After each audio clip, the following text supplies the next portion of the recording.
Keyboard එකක් කියන්නේ කී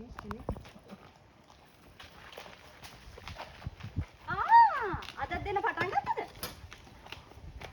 සොන්දුකයේ තොම්සර පිස්සු දාලේ පිස්සු හදනද?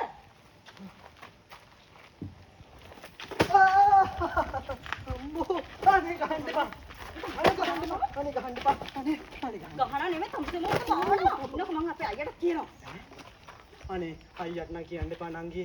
අනේ මෙන්න වැන්ද අයියට කියන්න එපා. හරි ඔයා තව මට ගහන්නකෝ. වැරදි හැදෙනකල් ගහන්න. අනේ ඔයා ගහන්න අයියට නම් කියන්න එපා. හරිද? උන් මැරෙවනේ. මං අපේ අයියටත් කියලා අයියගේ මැරයෝ ටික ගෙන්නලා තොම්සර හොඳට තඩි පානවා. හරිද? අනේ පානංගි. අයියට කියන්න එපා. අයියට කියන්න එපා. ඕනම දෙයක් කියන්න අයියට කියන්න එපා. ගහන්න. තව ගහන්න. මම වැරදි හදා ගන්න. මම මුලින් ඉඳන් වැරදි හදා ගන්න සත්තයි. මේ ඕන්නම වදින්නද? අනේ අයියට නම් කියන්න එපා නංගි. උන්ට කිව්ව ජීවිතේම ඉවරයි. උන් මැරෙයෝ.